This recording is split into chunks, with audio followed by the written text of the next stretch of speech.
Hello and welcome to Movies, Films, and Flicks. I am Mark Hoffmeyer, and joining me is someone who wants to pledge for Omega Beta Zeta. It's Anane Boetas. I'm already out the back door. I'm gone. I'm out of there. Poor Omega No. Beta Zetas. I love that Wow. tie-in. I love that Scream 6 is Scream 2. Yes. Yeah. And it's so fun But when you in its realize own it. way. Yeah, spoilers. Okay, spoiler alert if you have not. I know. Okay. If you have not seen Scream 6, I never do spoiler alert, so that's why we're laughing. I just remembered. If you haven't seen Scream 6, turn this off and then go watch Scream 6, or not, just listen to our show, whatever. It's all good. But yeah, this is a Scream 6 spoiler podcast, and we are going to spoil everything. That is correct. Sydney's the killer. Boom. I was reading, the directors were talking about Radio Silence was talking about Neve Campbell not coming back. And they wrote, well, one thing we had to do is we had to pivot and we had to write more for the core four. Yeah, that rhymes. And I just thought, you know what? That's good. Like I think sometimes legacy sequels and legacy franchises and rebootquels really do focus too much on the old characters coming back. So by Sydney not coming back, which as far as they wrote around it, she didn't need to, they focus more on the core four. And I think that made the core four stronger. I was going to try to rhyme core four with stronger. I don't know how that works. But, I remember sitting in the theater, and as soon as Chad, we think he got, Megan was like, I hate this movie. And when Chad lives, she's like, I love this movie.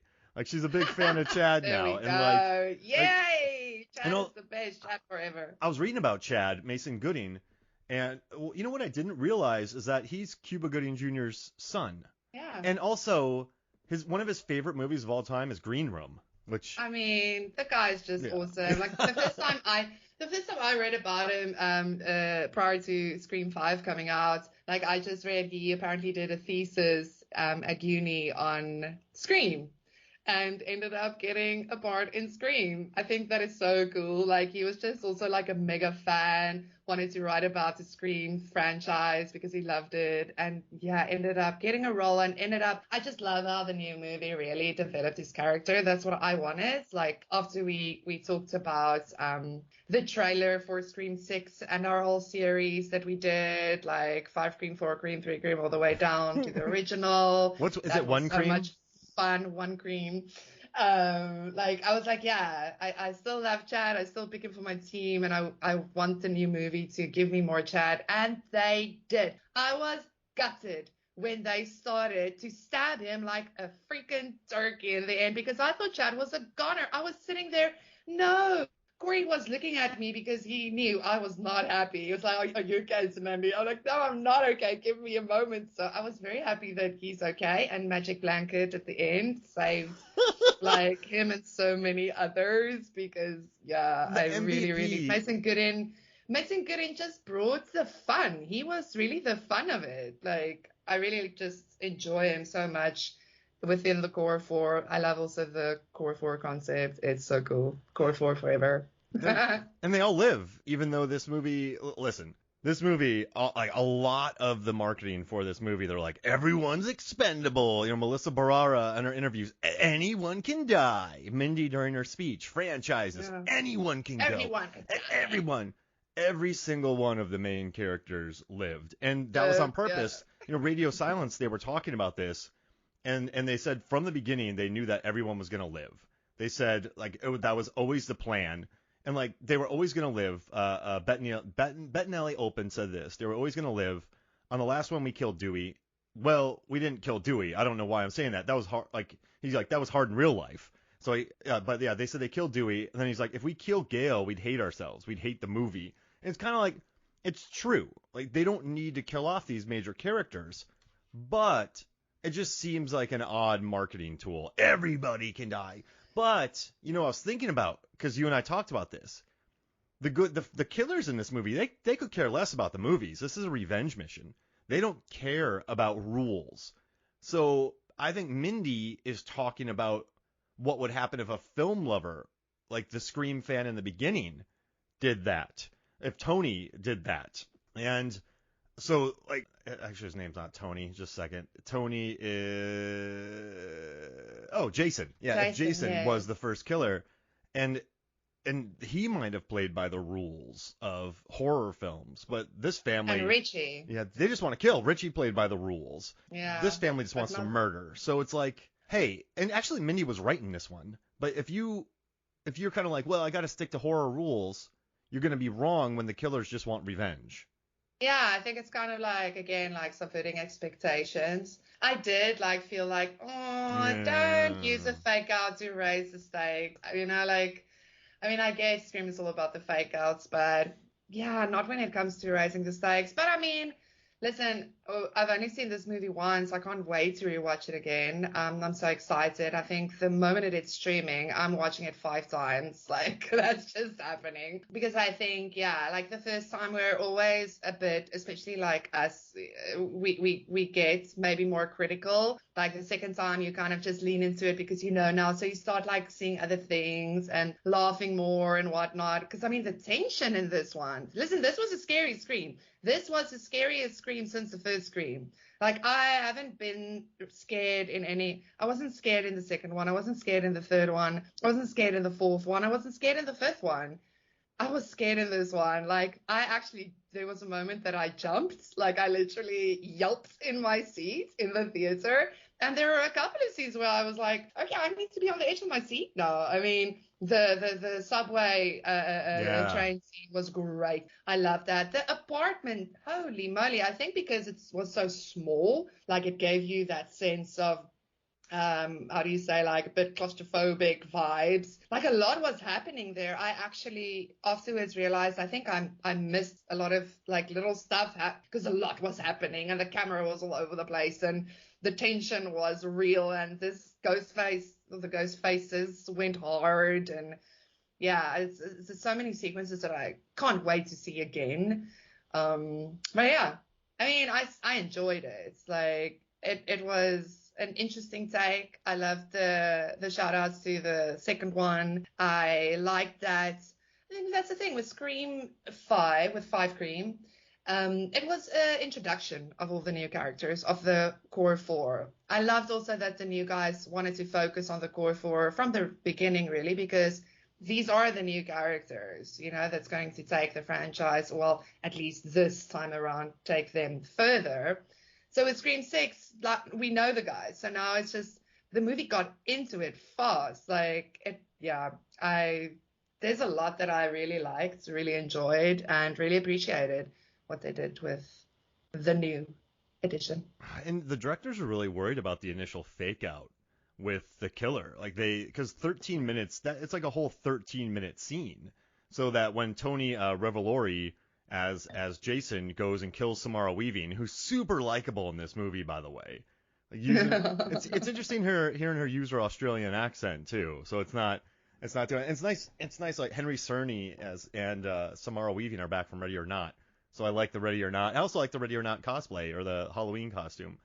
But she was super likable in the beginning, and then, you know, she gets killed, and then you think, oh wow, they're gonna let us know who the killer is. So this is gonna be like an interesting Hitchcockian exercise of us knowing who the killer is, and then being around the people. And he knows Jenna Ortega, he knows the friend group. I'm sorry, he knows Tara, but then he gets killed, and then his roommate is stuffed in a fridge, which is a very Jason 2 moment, Friday the 13th Part 2 moment when there's a head in the refrigerator, and then he gets wiped out. So then you cut to the characters, and so it's kind of neat knowing that, like, you know, every Scream movie has a cold open, but this one had 2 cold opens, and not like the fake cold opens in Scream 4.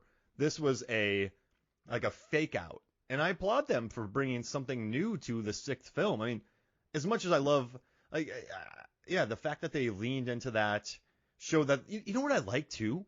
I thought it was very possible that there would be more angry fans out there. And by doing that, by having Jason be the killer and then just killing him, they're like, okay, that's done. The fans are done. Now it's revenge. Now it's Dermot Mulroney grown manning people as Alpha Ghostface and his 2 wild kids who... So did they move from... What is happening there? Like, okay. Word, psycho family. I mean, like at one point, when the reveal happened, it felt a bit Dexter with like Bailey, the cop, teaching his murderer's kid how to do and then, yeah, like all his children are absolute psychopaths. I kind of, at one point, I wished Ethan, like, because there was this point where, like Bailey said, this is a bond between a father and his oldest son. And Ethan had this look, he had this brief look. Like, it would have been interesting if, like, he actually turned on his dad and kind of mirrored Sam. Like, you don't have to be like your dad or, like, Whoa, I think yeah. that, like, afterwards I was like, that could have been, I know, like, they made him the incel guy. And that's fine. But yeah, I think that would have been an extra little twist with it. And again, like him, mirroring Sam. And then you could potentially have had a Ghostface that actually ends up in jail. I mean, for future screams, that could have been extremely interesting, to have a Ghostface that actually got caught, got caught in jail, that whole thing. Oh. That was kind of my idea because yeah, like that. I mean, this whole family is just nuts, like psychotic serial killer nuts, all of them. Wow, that's a take. I guess it makes sense though because almost all the families in the Scream franchise are nuts. Like Mrs. Loomis, the mom is a serial killer, and she recruits Mickey, in which they recruited Jason and his friend, and then killed him. But then Scream 3 is the evil brother. Scream 4 is Jill Roberts. Scream Yeah, 5. but it's always been one. That's the thing. Like it's always, like Yeah, not one yeah. parent or one sibling or one. This is like And then they groom a somebody. dad and 3 kids. It's 4 of the same family that are all just serial killers, like bloodlusting psychopaths. Oh, whoa, that was going for it. So like they wanted to come up with something really elegant. They said they wanted to come up with something really simple in this movie. Like basically it's revenge. It's just about revenge. The movies are gone. Like we don't have to worry about the movies anymore. It's just Yeah, they wanted to step away from Stab because Stab was in the previous film, so they just wanted to take a break, which I get. I totally get that because I think it can get old the more you just do the same thing because it's a tricky thing. People don't want the same thing just given to them, but they also don't want something completely different that doesn't feel like what they know. So, I mean, like I have, criticisms of the movie. I enjoyed it a lot though. It's just like, yeah, that's just what I do. But I mean, I still hats off to them because I really every time I watch a new Scream movie, I keep thinking, this is so hard. It's hard to make a new Scream yeah. movie. Not anyone can do that. And I really think they're doing a pretty decent job at it. They're still making it fun. It still feels like Scream. I loved the opening. I had the biggest smile on my face right before he took his mask off. He said something of, I'm seeing red. And I immediately perked up. I'm like, that doesn't sound like a normal ghost face. And then he took off the mask and I was like, oh yeah, we're going different. I love it. I mean, that it's little things like that. And then the same old things like boyfriend. What's new boyfriend's name? Oh gosh, he's great. Oh What a yeah. hottie. Yeah, he's so cool. And he's from She-Hulk. I like him a lot from that show.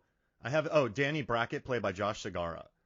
There we go, Yeah. Josh Segura. You've got him like, in the window across, like yelling. Like there's a lot of stuff that still felt like Scream that they managed to do in New York in a different setting. I mean, yeah, there's just a lot that I really, really, really liked about this movie, and I'm probably gonna like it more every time I watch it anyways. Yeah, I will also lean into the crazy ending. Yeah, also, like, yeah, I told you, I immediately knew.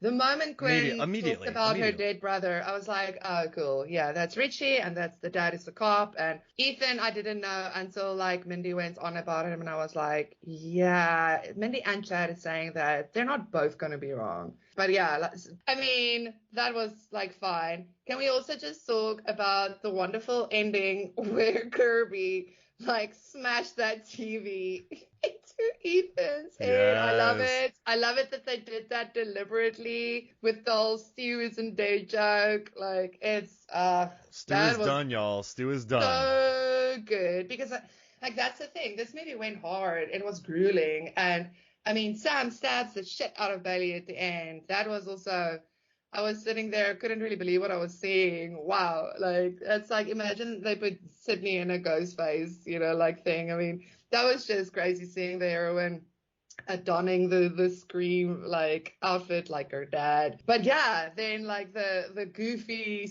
almost slapstick vibe with Kirby smashing that TV. Oh gosh, I loved it. That was so good. That was so funny. I'm glad she put the mask on. I mean, Nev put the mask on in Scream, so then she's putting Mhm. the mask on in Scream too.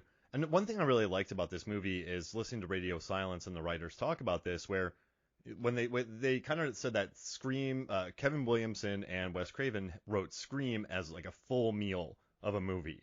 They weren't thinking about Yes. Scream 2. When they made Scream Yes. 2, it was a full meal of a movie. You could have just ended it there. I'm going to keep saying this word, but when they wrote Scream 3, it's a full meal. Full Like, meal. you're done. Scream 4, full meal. Scream 5, Yeah. full meal. Meat and potatoes. Yeah, Yeah. Scream 6, full meal. Like, they're not looking to the future with each film. And I think that makes it really tough on them because you don't just have at the end, you see, I don't know, Bailey with a knife in his eye jumping up and going, I'm going to get them. Like just like a stupid stinger, like, and I know what you did last summer. They're just thinking this movie's over. This movie stands on its own and it's over. So it must be tough to jump into Scream 7 knowing that, shoot, we had a conclusion. We were there, and now we got to think of something else. And I'm sure they will. They absolutely will. And I know that this plot, well, I want to talk about this with you, but Miss Loomis had to go undercover when she was posing as the reporter, and then Mickey was a student who a film what do you call him now? Like just the worst kind of film fan in Scream 2. And so then you draw those parallels with Scream 6, but this one, okay. So Richie in 5 Cream, he moves to be next to Sam. He somehow gets her to fall in love with him, and they work at a bowling alley together. During this time, he grooms a high schooler who presumably hates Sam because she left. So he's able to like manipulate her into becoming a killer with him, and then she falls in love with him. So they enact this plan of murder. Richie is killed, and listen, she stabs him 22 times. Dude, Yeah. mess with her for years and try to kill her. Yeah. Stab him. You're not crazy. Yeah. Like, Yeah, no, it's like that's the least crazy thing about cut you. a guy. Cut a guy. But then they're like, okay, we're going to move to New York to go to college. So then the parents of Richie, Bailey, is like, hey, kids, I'm going to move you to New York City. Yeah. We're going to We're gonna get her. You're going to get an anonymous apartment. You're going to hope that they get a 3-bedroom, and you're going to move in with them. And then and then he looks at his other son, and he's like, listen, what I want you to do is, Ethan, I want you to somehow find a room in the lottery with Chad, and I want you to endear yourself to him. And then I'm going to transfer over there, and I'm also going to go around the country getting, California and New York and whatever the other films take place, and I'm going to get all the stuff from the police departments. I'm going to steal them. We're going to move to New York, which is actually Montreal. They found a theater there and rewrote the ending because how cool the theater was. And then Jack Quaid sent in some of his early footage that he shot, which is really cool. We're going to set up this thing, secure it. It's going to be a fortress. And we're going to put all these props in here. We're going to decorate it, make it look like a museum. And then we're going to enact a plot after like a year of them living there to wreck their lives and make her seem like the killer, to drag her down into the dirt. And we're going to do an online campaign to villainize her, and then we're gonna do it, right? That's it, correct? Yeah, it's a lot. Like it's really a lot. Like but you know what? I mean, Loomis went undercover. Roman became a famous film director, and he actually directed Stab 3, and his mom was the basis of Scream. So it's not like people don't go very far out of their way to achieve murder in this franchise, but how much do you make as a detective? And he's divorced. In a deleted scene, he said that his wife left him when he reminded him too much of Richie. So I bet you she was like, you're crazy. Like, so we're out. Exactly. Or maybe they killed her. Like, who knows? So Yeah, he's who a knows what she is. Oh my father gosh. of one with 2 kids in college, paying rent not really working jobs, and he has a place. So Yeah. where's this money? Like, who's affording this? And listen, I know that it's simple. It's like, hey, this is revenge, plain and simple. It's revenge. We don't care about movies.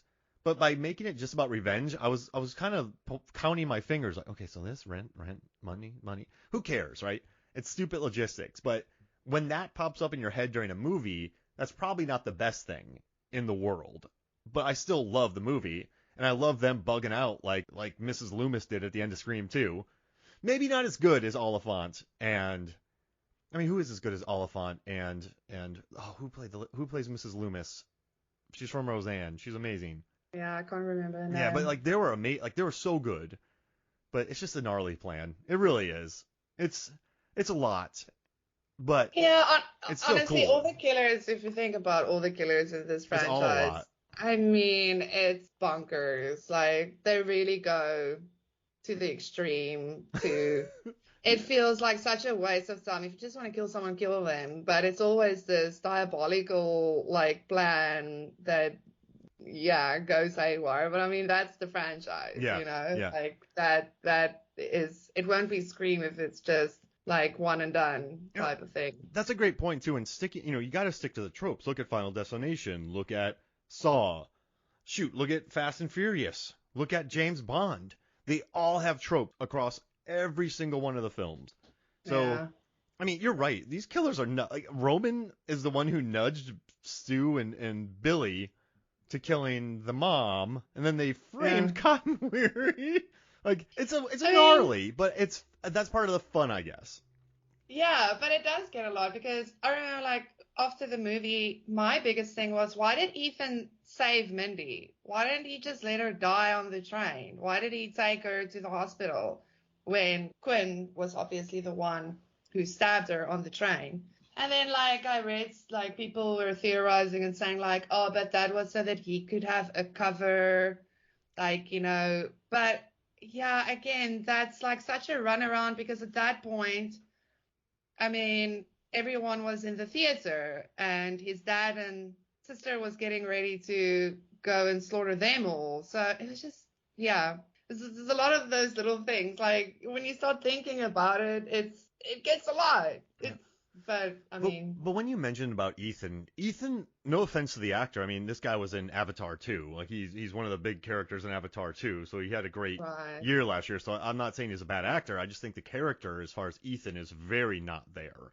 But like Mickey isn't there in Scream 2. There's no personal anything to Mickey. It's just Oliphant's cool. In Scream 4, that Culkin kid, he's fine, and like they're fine, but they're not. They don't leave a mark on they any have other. more character. Oh, They have okay. way more character. I think they're way more memorable. I told you after I saw it, I thought Ethan was a bit of a nothing. I wanted more. Like, I was like, poor kid, like, could have at least had a little more airtime, personality. There was like these moments, but it was moments of other characters talking to him, not really him like having any agency or any, within the friends group. There was no agency. I mean, Kieran had agency. He was part of the film club. He was like flirting with Kirby.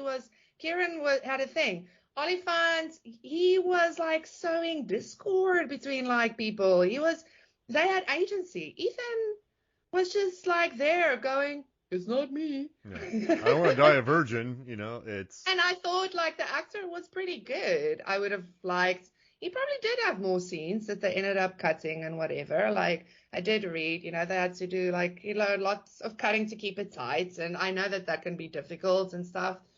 But yeah, I felt like Quinn was great. Quinn was a character. Quinn, we felt like we know this girl. Ethan was like, what the fuck are you? But the fact that at the end we learned that he's apparently an incel, like he's got very weird ideas about things.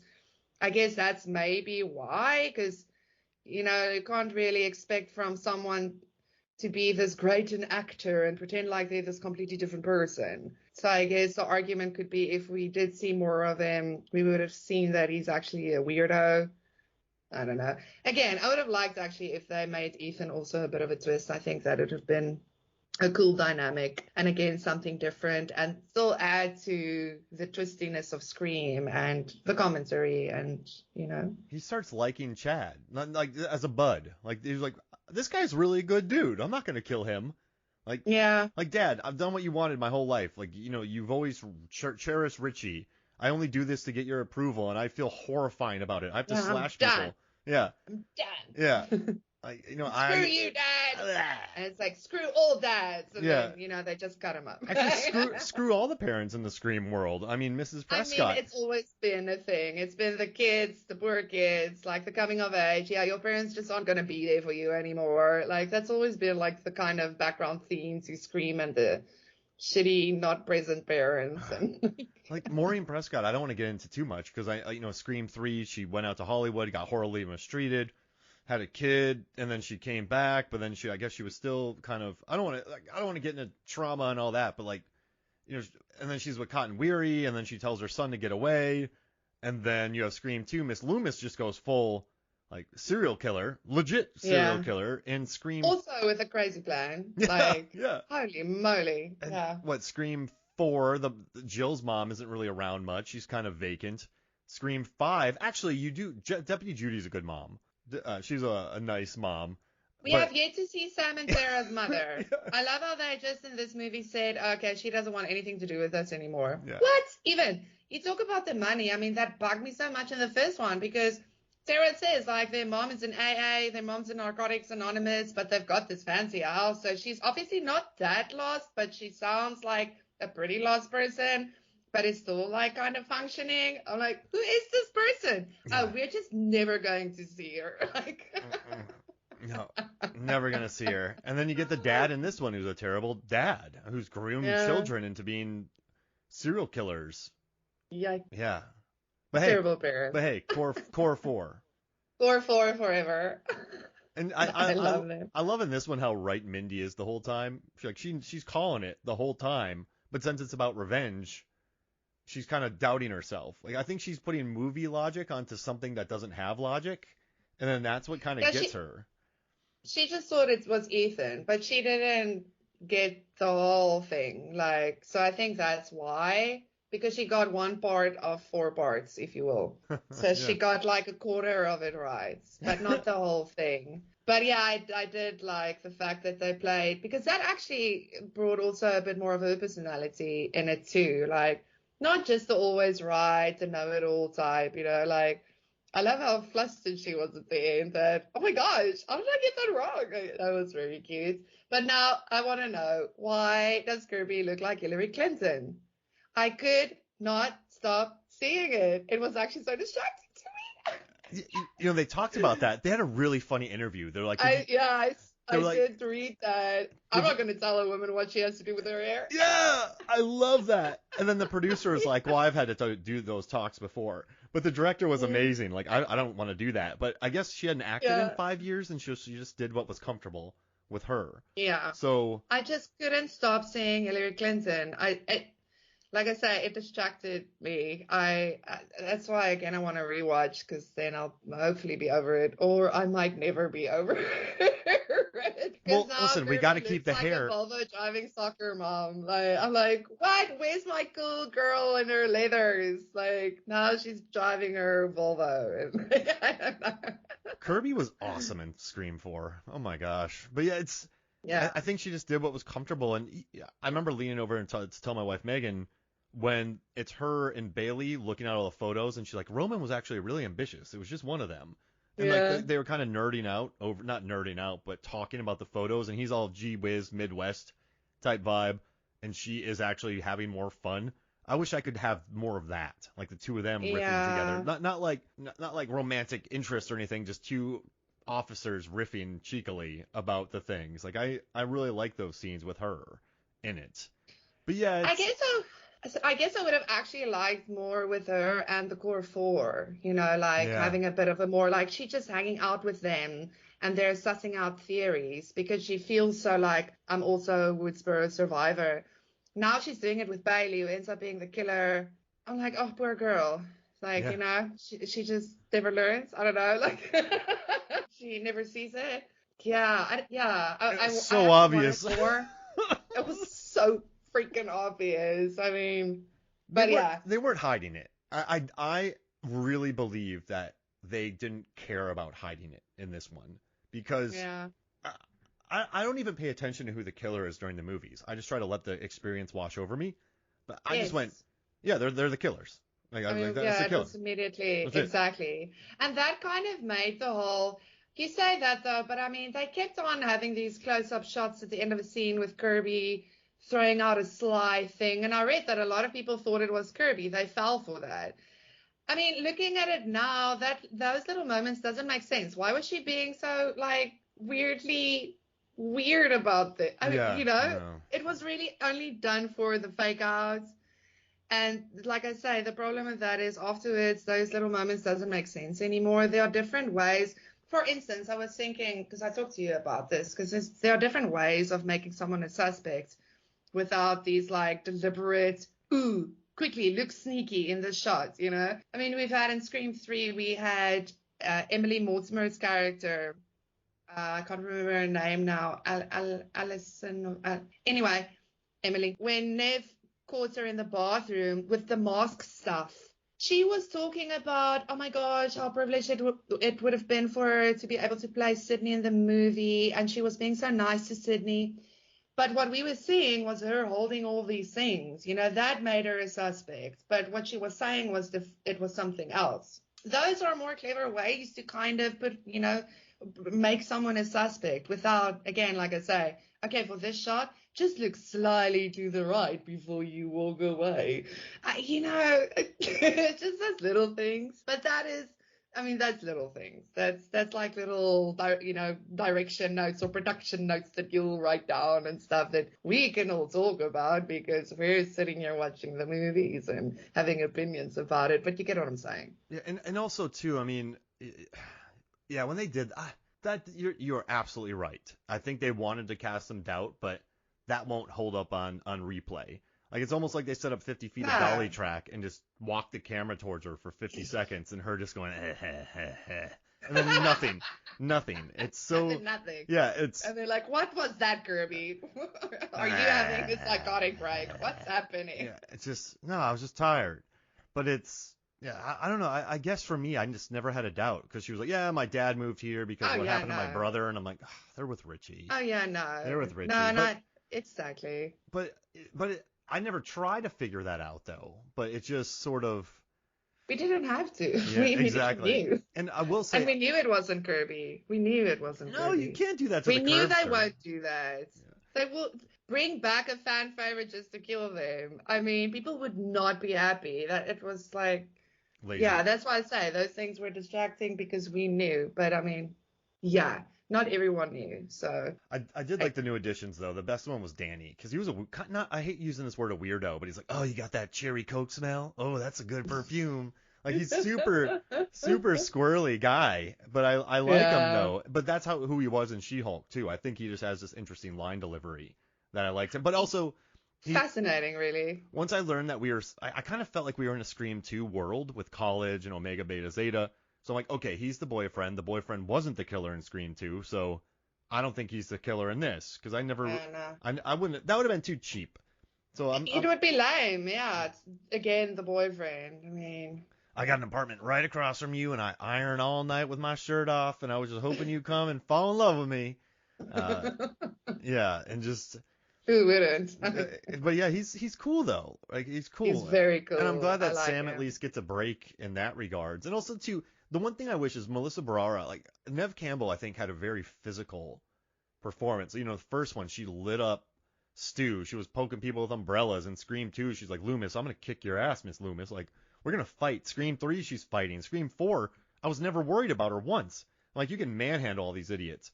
So I'm kind of excited for Melissa Barrera because. Yeah, I guess from, like, I don't know, her, like, dance background or whatever, but I feel like she could just kick some ass. And so I'm waiting for Sam to get the non-evil kick-ass, where I am kind of tired of this. Zanani, a year ago, you get hunted and killed, and attacked, and you stab somebody 21 times. A year goes by, same thing happens to you, and then you stab somebody in the eye and stab them 21 times. I don't think that makes you crazy. I just think that makes you really angry.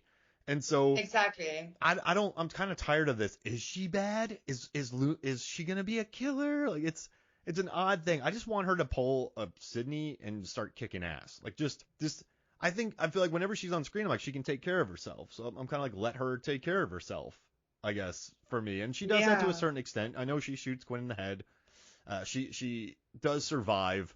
And I mean, I think when Bailey is Ghostface, he's probably the most intimidating of any Ghostface with the shotgun, With the with the shotgun, that tactics. bodega Yeah, scene, holy like moly. because you have a trained man. You don't have two teenage boys. You Exactly. don't have a middle-aged mom and a movie nerd. You don't have a film director. You don't have Yeah. He's two trained, he's grown, he's big. like this is like a big dude who has police training and gun training and knife training. Probably easily wearing a vest. Knows how to move. It's a detective too, so he probably knows how to scare people, how people deal with that. So that like she would be obviously mismatched there, but anybody would, and I would be. I would get destroyed. But I can't wait for the day, maybe Scream 7, when she can finally go Prescott and just beat somebody up without going full like I'm a serial killer's kid. More of just like I'm tough now. Like, does that make sense? Am I? Yeah. Yeah. No, for sure. For sure. I guess like, yeah, and this one too, like a lot of people commented on the fact that she took over like a mother role. So I think that the dynamics with her and her sister is also fun because Sam is the main girl, but her sister is right there with her too, which makes it different. Like in many ways, we don't have one Sydney, we have two, like we have two Sydneys. Oh yeah. I guess it's weird. Sydney was basically the same age of Tara in this movie, but Tara seems so far off. Maybe because the actual difference in age. I know Jenna Ortega is probably 20 years old. Yeah, So we're older now. yeah, so she's actually college We're age. old. Maybe Yeah, Sydney in those exactly. movies was probably like 26, 27. Uh-huh. So like Yeah. when you think about Sydney in Scream 2, she was older. And then Jenna 20-year-old Jenna Ortega, who's kind of age appropriate. So Yes. but you're right that Wonderful. there's two Sydneys, and yeah, Megan liked Ortega a lot in this too. She's my wife Megan. She just said that Jenna's really I mean she was in 250 commercials and like she's been crushing it for years. So Yeah, no, she's a she's doing veteran at well, this and she time. is good. Yeah. And so just watching her sort of grow as well in this movie, and I love the scene where she's gonna go upstairs with Frankie, and they stop it obviously. Yeah, Frankie gets tased in the balls. Yeah. But later on when she's talking to Chad, she's like, "Yeah, I'm glad I didn't do that. I had way too much to drink, and that wasn't good." And then I like Yeah. Chad's like, "Your sister loves you. Like I get it. It's probably annoying having her lord over you all the time, but like, what do you expect?" So I like that. I like that Tara had a moment of like, "Yeah, that was bad. And I'm glad y'all were there. Like, thank you for Yeah. getting my." I thought that Exactly. was strong writing at least for characters, and then her and Chad were good together. Like they had really Oh, good chemistry. love that. And that's also just the thing that I want to say is I love that the new movies, I told you this too after we watched it, is the fact that it feels like the new movies are definitely bringing in nice guy characters. I think that was lacking in the Wes Craven, Kevin Williamson Screams. We had Dewey and then Patrick Dempsey's character that came into the third one and we never saw him again. Those were the only two decent guys. And I say decent guys, but I mean, Dewey was troubled. I mean, he and Gal didn't make it in the end. Like now, yeah, we've got Chad, great guy. Like he's really turning out to be a solid. I mean, that is the kind of boy every mother wishes for that will grow into a strong, like dependable, like just decent freaking guy. We've got like Sam's new boyfriend, which seems awesome and supportive and understanding. I love when she says, "No, you can't come with. This is a us thing," and you can see he's like struggling to let her go and not be there to help her, but he understands. And I mean, that's so cool. It's so cool to see nice guys in Scream movies. It's something we're not used to, and I like that. It brings a nice balance to it all. Like Stu and Billy they were such dicks. Oh Just my word, just well, terrible from what the start. uh, Like, what about leave her Randy? alone. Was Randy a good guy? Randy was a little annoying prick, and he was a little bit too obsessive with Sydney also. So, Yeah. Randy is borderline. I mean, he was the film guy that everyone hated also. Like, just little Mr. Know-it-all. He's very obsessive, and he's always just so sarcastic and snarky with everyone. Chad isn't snarky. No. Like, you know? Just a nice dude. And also, I researched dude. this. So what I really liked reading was that Jasmine Savoy Brown and Mason Gooding, they talked about their characters. And what they learned was that twins normally have twins, like he learned that between twins, they usually take on a more dominant and submissive persona.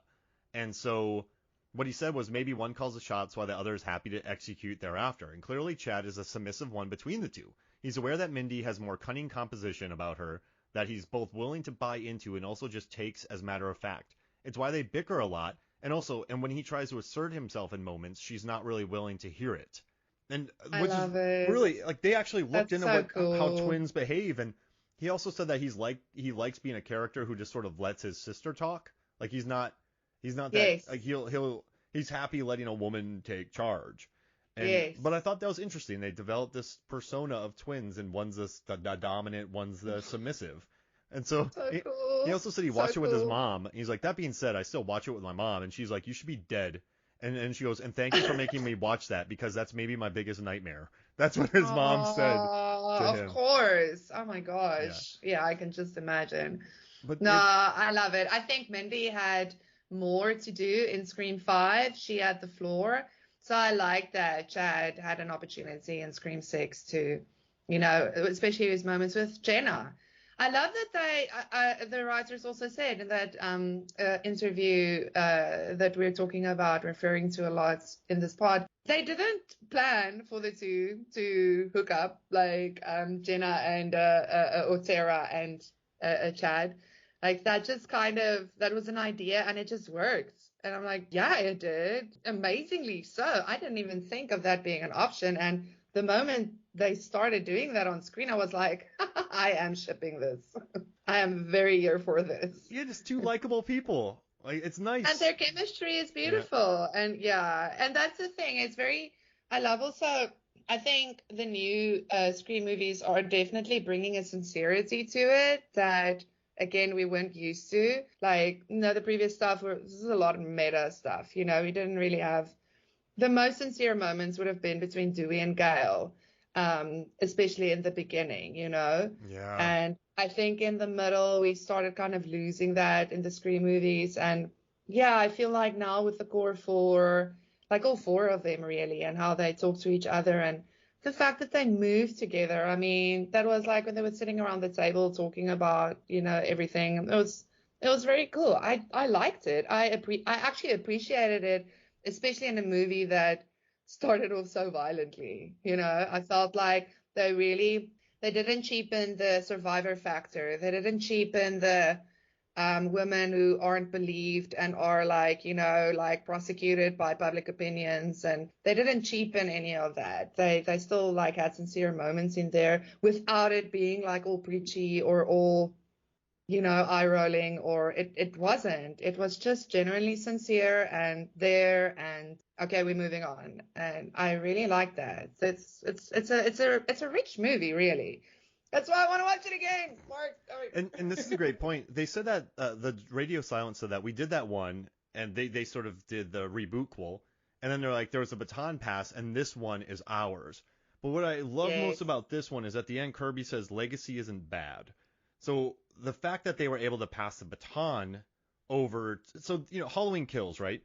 David Gordon Green had to do the one for the studio to set it up, and then when he got the baton, he threw that baton into a lava pit and just melted it and flicked off everybody.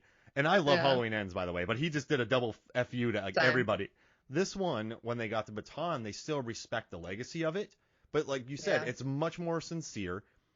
Everything was meta. Scream 4, they meet up in a meeting, it's meta. They're in film class, it's meta. Scream 2, they're talking about sequels, it's meta. Scream 3 is all about movie making, it's so meta. And so this one, I think you're absolutely right. They took it. I think they were able to make it more sincere because snark weighs on me. When it's just like in the 90s, snark was fine because that was the culture, right? Just snarky, it was sarcastic, new. As if, just sarcastic shits all over the place. Clerks, everything, just like Pulp Fiction dialogue, Tarantino dialogue, and you're just, but you know what? Give me some sincerity. Maybe that's why I like The Black Coat's Daughter so much. It's nothing but sincere. And so, Exactly. yeah, just watching that and then going on with the chances they took, and they still took chances in this movie. They still respected the legacy. Gail does kick ass in that scene with her gun. She gets the gun out and Oh, just goes on the hunt. And dude. those big muscles didn't help your boyfriend. Nope, they didn't. He was a Oh boy my toy. She didn't care gosh. much. And also too, that like, I like that was Quinn doing the killing. And when remember the reporter was like, "What do you guys think about?" Everyone was mad that Dewey was killed by the lady from Once Upon a Time in Hollywood, and they just did a double finger, like "F y'all," like who cares? These are Scream movies. Yes, But she put up a good exactly. fight. The conversation was cool. Don't hang up on me. Click. And it's like she just Like, goes do you think young full. people can't kill old people? That happens all the time. It's really odd. But Courtney did It's great. odd, And they talked about how it wasn't a set. It was an dude. actual location they filmed in. So she had to watch I out for everything. And it's a cool scene. And it's a good scene. And I like that they show up just in time, Sam and Tara do, to save her. And I mean, listen, Gail Weathers is not a human anymore. Gail Weathers is an android because she has been shot, stabbed. Like Chad's gonna be where she is soon because they are just pincushions pretty much. But Megan was like, she's not dead. Like she's like, people in this universe have been. Dewey and Scream 2 lived. That Yeah, dude, exactly. he I had no more blood mean, left in his body. And yeah. and but Megan's like, she's fine. I was like, oh good. I was like, don't kill Gail because she's a Yeah, no, serious MVP. I was worried. I was worried, but I'm glad they didn't. Like, I choked up so much. Sorry, just like when, like Ghostface was giving a shit about Dewey and she started tearing up. Oh, I started tearing up. I'm like, yeah, I love that that was still also there. And that's the thing. They still, Dewey and Sydney wasn't in this one, but they still give tribute to them. They're so protective over Sydney. Like, Sydney is safe. Leave her alone. She's been, through enough. Like, we all just want her to be safe. Like, and yeah, the Dewey thing. Oh gosh, yeah, that was very sad. They killed the Deuster, and and I think their unwillingness to hurt audiences more definitely. I don't want any of these people to die, but when they're like everybody lived, I was kind of like, Scream has never been a cruel franchise. It's never been cruel to its audience. It's never, like there's some gnarly stuff, even with Dewey like going in Scream 5.